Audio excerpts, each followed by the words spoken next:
Hey guys, let's discuss about nucleus.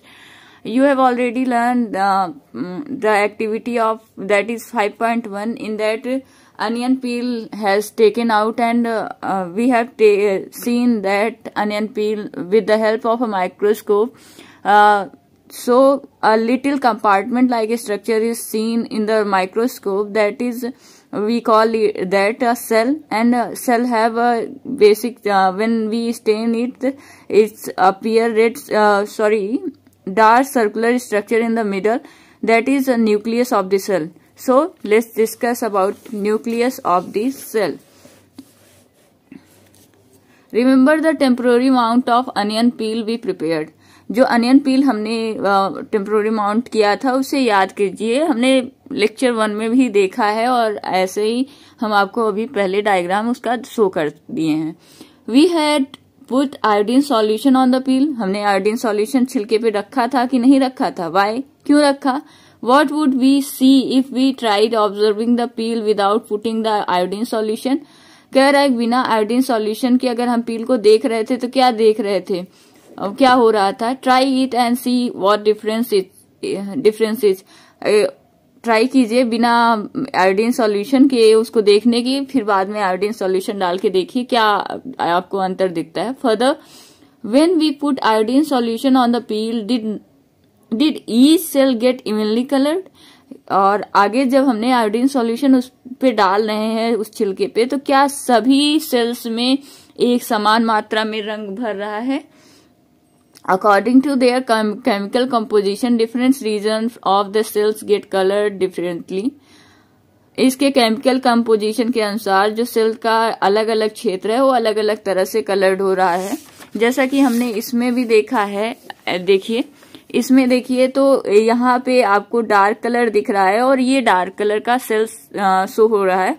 तो आप ये देख रहे हैं कि इसमें और सब चीजें नहीं शो हो रही हैं जो कि डार्क कलर है. तो जैसा उसका केमिकल कंपोजिशन होगा उस हिसाब से उसका कलर शो हो रहा है. Some region appear darker than other region. कुछ रीजन ज्यादा डार्क दिख रहे हैं और कुछ की अपेक्षा. Apart from iodine solution we could also use safranin solution और methyl blue solution to stain the cell. Iodine solution अगर ना मिले तो आप मतलब इसके साथ इसके अलावा आप सैफरिन सॉल्यूशन या मिथाइल ब्लू सॉल्यूशन भी स्टेन करने के लिए ले सकते हैं. तो एक एक्टिविटी और दी गई है तो इसको छोड़ते हैं. पहले हम क्या करते हैं, सेल का डायग्राम देखते हैं और सेल के डायग्राम में न्यूक्लियस देखते हैं. So let's draw the cell diagram of cell. We will try to make diagram of nucleus. A rough diagram of nucleus, trying to make that. This is cell membrane. Cell membrane surround the cells of the cytoplasm. Cell have a cytoplasm which is fluid like structure and transparent fluid like structure. So cell membrane surround it and gave the shape of the cell. In the center, nucleus is found. Nucleus means a kendrak which lies on the center. So nucleus is also double membrane structure which we draw in the middle of the cell. It is double membrane structure and it has where nucleus is double membrane where two membranes fuse to each other. जहाँ पे दो membrane एक साथ fuse हो जाती हैं, मिल जाती हैं, वहां पे न्यूक्लियस इज फॉर्म, न्यूक्लियस बन जाता है. और न्यूक्लियर पोर बन जाता है. तो न्यूक्लियर पोर बनने की वजह से जो न्यूक्लियस के अंदर के मटेरियल हैं इस न्यूक्लियर पोर के थ्रू अंदर बाहर आ जा सकते हैं. तो ये सेल है और सेल में पूरा सेल है. सेल के ये सेल मेम्ब्रेन है और सेल मेम्ब्रेन में ये क्या है, न्यूक्लियस है. न्यूक्लियस कैसा होता है, डबल मेम्ब्रेन स्ट्रक्चर होता है. न्यूक्लियस के अंदर chromatin, condense chromatin thread like structure होता है जिसे हम न्यूक्लियोलस कहते हैं. क्या कहते हैं? What we call nucleolus. So ये न्यूक्लियस न्यूक्लियस है.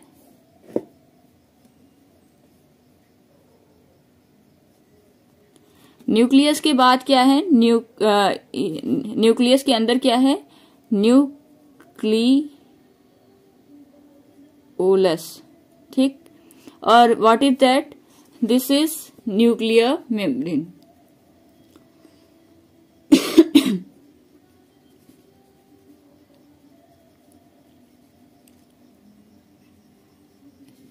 एंड पोर को हम क्या कहेंगे? Nuclear pour.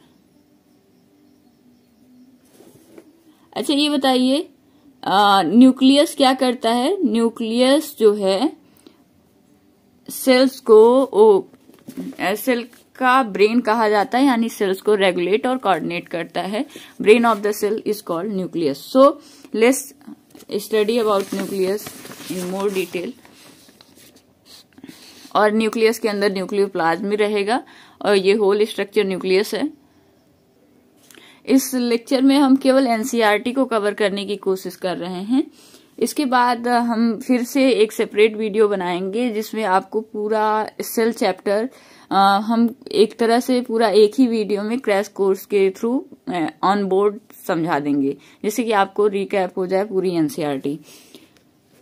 The nucleus has double layer covering called nuclear membrane. Nucleus में डबल लेयर कवरिंग होती है जिसे न्यूक्लियर मेम्ब्रेन कहते हैं। As you have seen that this is nucleus and have double membrane structure that is called nuclear membrane.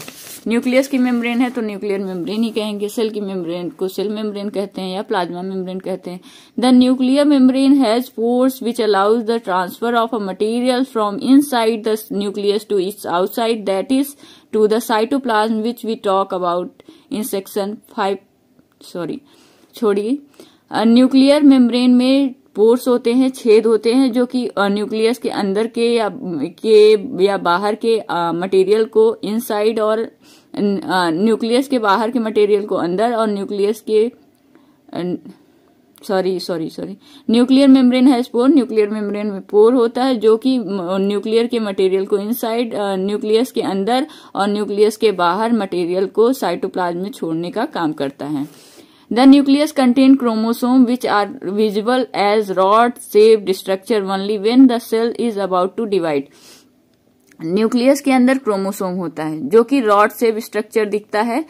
कब दिखता है? जब न्यूक्लियस डिवाइड होने वाला रहता है। अगर आप लोग और किसी क्लास के बड़े क्लास हायर क्लास के बच्चे हैं तो आपको पता है कि मेटाफेज में क्रोमोसोम दिख जाता है। ठीक, Chromosome contain information of inheritance of features from parents to next generation in the form of DNA deoxynucleic acid molecules.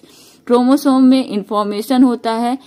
कौन सा इंफॉर्मेशन होता है? फॉर इनहेरिटेंस ऑफ फीचर, जो फीचर्स को गुण को जो है इनहेरिट करता है, यानी पेरेंट से नेक्स्ट जनरेशन में लेकर के जाता है। किस फॉर्म में लेकर जाता है? डीएनए के फॉर्म में, डीएनए मॉलिक्यूल्स के फॉर्म में पेरेंट से ऑफस्प्रिंग में क्रोमोसोम क्या करता है? कैरेक्टर को ट्रांसफर करता है। तो डीएनए का फुल फॉर्म क्या होता है guys? Deoxyribonucleic acid. What is that? Deoxyribonucleic acid. Chromosome are composed of DNA and protein. Chromosome किसका बना होता है? डीएनए और प्रोटीन का, डीऑक्सीराइबोन्यूक्लिक एसिड एंड प्रोटीन का। DNA molecules contain information necessary for constructing and organizing sales.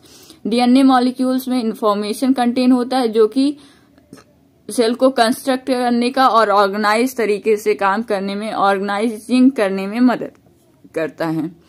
Functional segments of DNA are called gene. Gene किसे कहते हैं? डीएनए के सेगमेंट्स को क्या कहते हैं? जीन कहते हैं। कौन से डीएनए के सेगमेंट्स को जीन कहते हैं? जो कि फंक्शनल हो, जो क्या करते हो? काम करते हो। In a cell which is not dividing, वो सेल जिसमें सेल्स में जो कि जो नॉन डिवाइडिंग सेल होती हैं, मतलब जो डिवाइड नहीं होती हैं, this DNA is present as the part of chromatin material.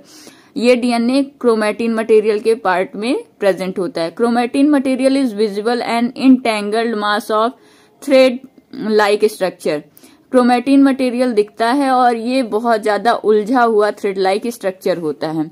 वैसे क्रोमैटिन थ्रेड इतना बड़ा होता है तो न्यू सेल ही इतनी छोटी होती है कि हम उसे नेकेड आई से नहीं देख सकते, तो क्रोमैटिन तो उसके न्यूक्लियस में पाया जा रहा है तो कितना कंडेंस होके ही रहेगा ना। Whenever the cell is about to divide, जब भी सेल डिवाइड होने वाली रहती है, तो chromatin material get organize into chromosome. Chromatin material organize होकर के क्या बना देता है, क्रोमोसोम बनाता है। यानी यही क्रोमेटिन मटेरियल कंडेंस होकर के क्या बन जाते हैं, क्रोमोसोम बन जाते हैं। The nucleus play a central role in cellular reproduction, the process by which a single cells divide and form new cells. Nucleus जो है एक सेल्स के अंदर सेलुलर रिप्रोडक्शन का रोल प्ले करता है, जिसमें सेलुलर रेस्पिरेशन क्या, रिप्रोडक्शन क्या है, sorry, nucleus play a central role in cellular reproduction. सेलुलर रिप्रोडक्शन में न्यूक्लियस सेंट्रल रोल प्ले करता है, जिसमें क्या करता है ये वो प्रोसेस है जिसमें सेल डिवाइड होकर के दो नई सेल्स बनाती हैं। मान लीजिए ये सेल है, ये एक सेल है, ये क्या होगी, ग्रो होगी, ठीक। और ये ग्रो होने के बाद एक सेल से दो सेल बनेंगे। तो पहले तो इस सेल में एक न्यूक्लियस था, फिर ये न्यूक्लियस भी क्या होगा, इनलार्ज होगा, फिर ये न्यूक्लियस इनलार्ज होकर ये भी दो पार्ट में डिवाइड होगा, जिससे कि ये दो न्यूक्लियस दो सेल्स में न्यूक्लियस आ जाए। तो इस तरह से ये लाइन कह रही है कि सेल्स के अंदर जो न्यूक्लियस होता है वो सेंट्रल रोल प्ले करता है सेलुलर रिप्रोडक्शन में, एक सेल से दो सेल बनाने में। इसके बाद हम क्या देखते हैं, एक second, where we are, it's also play a crucial part along with the environment. ये जो है एनवायरमेंट से भी बहुत अच्छा क्रूशियल पार्ट प्ले करता है in determining mining the way of cell will develop and what form it will exist at maturity by directing chemical activity of cell. Nucleus जो है बहुत ज्यादा रोल प्ले करता है कि सेल्स के अंदर डेवलपमेंट होगा, सेल मैच्योरिटी को कैसे गेन करेगी, और उनके अंदर जो केमिकल एक्टिविटी होती है उसको भी ये डायरेक्ट करता है। In some organism like bacteria, the nuclear region of the cell may be poorly defined due to the absence of nuclear membrane. कुछ ऑर्गेनिज्म जैसे कि बैक्टीरिया है, बैक्टीरिया में जो न्यूक्लियर रीजन होता है उस सेल का, वो पुअरली डिफाइंड होता है, यानी उसका जो न्यूक्लियस होता है उसमें न्यूक्लियर मेम्ब्रेन नहीं होती है। तो ऐसे सेल्स जिनमें न्यूक्लियर मेम्ब्रेन नहीं होती उन्हें क्या कहते हैं, Such an undefined nuclear region containing only nucleic acid is called a nucleoid. ऐसे अनडिफाइंड न्यूक्लियर रीजन जिनमें न्यूक्लियर मेम्ब्रेन नहीं होती, कि उनमें केवल न्यूक्लिक एसिड होती है, उन्हें न्यूक्लियोइड कहते हैं। तो ये सेल्स कहाँ पाए जाते हैं, बैक्टीरिया में। बैक्टीरिया में कैसे सेल्स पाए जाते हैं, वो सेल्स पाए जाते हैं जिसमें न्यूक्लियस के ऊपर क्या नहीं होता, न्यूक्लियर मेम्ब्रेन नहीं होता, केवल क्या होता है, न्यूक्लिक एसिड होता है। और ऐसे रीजन जहां पे न्यूक्लिक एसिड पाया जाता है उस रीजन को क्या कहते हैं, न्यूक्लियोइड कहते हैं। Such organism whose cells lack a nuclear membrane, ऐसे ऑर्गेनिज्म जिसमें न्यूक्लियर मेम्ब्रेन नहीं होता है उन्हें हम क्या कहते हैं, प्रोकैरियोट्स। प्रो मतलब होता है प्रिमिटिव, कैरियोट मतलब होता है न्यूक्लियस, कैरियन मतलब न्यूक्लियस। तो प्रो मतलब प्रिमिटिव मतलब पुराने टाइप का, कैरियन मतलब न्यूक्लियस, मतलब बहुत ज्यादा डेवलप्ड न्यूक्लियस इनका नहीं है। Organism with cell having a nuclear membrane called eukaryote, और वो ऑर्गेनिज्म जिनके सेल्स में न्यूक्लियर मेम्ब्रेन होती है उन्हें यूकैरियोट्स कहते हैं। तो हमें दो ऑर्गेनिज्म के बारे में पता चला, एक प्रोकैरियोट और एक यूकैरियोट। प्रोकैरियोट ऑर्गेनिज्म वो होते हैं जो कि क्या करते हैं, जिनमें न्यूक्लियस के बाहर न्यूक्लियर मेम्ब्रेन नहीं होती है, और यू मतलब होता है ट्रू, यानी जिनके अंदर ट्रू कैरियन होता है, ट्रू न्यूक्लियस होता है, यानी जिनके न्यूक्लियर के बाहर न्यूक्लियर मेम्ब्रेन पाई जाती है, उसे क्या कहते हैं, eukaryote. Prokaryotic cells also lack most of the other cytoplasmic organelle. Prokaryotic जो सेल्स होती हैं उनमें और साइटोप्लाज्मिक ऑर्गेनेली एब्सेंट होती है। नाउ और जो कि यूकैरियोटिक में साइटोप्लाज्मिक ऑर्गेनेली प्रेजेंट होती है। Many of the function of such organelles are also perform by poorly organized part of the cytoplasm. कई सारी एक्टिविटी जब प्रोकैरियोटिक ऑर्गेनिज्म में कई सारी जो मेम्ब्रेन बाउंड ऑर्गेनेली होती हैं वो प्रोकैरियोट्स में नहीं पाई जाती, जैसे माइटोकॉन्ड्रिया हो गया, क्लोरोप्लास्ट हो गया, ये इन सब में डबल मेम्ब्रेन होती है, या लाइसोसोम हो गया, तो ये सब ऑर्गेनेली उसमें नहीं पाई जाती हैं। उसके बाद कह रहे हैं कि the chlorophyll in photosynthetic prokaryotic bacteria is associated with membranous vesicles, bag-like structure, but not with plastic as in eukaryote.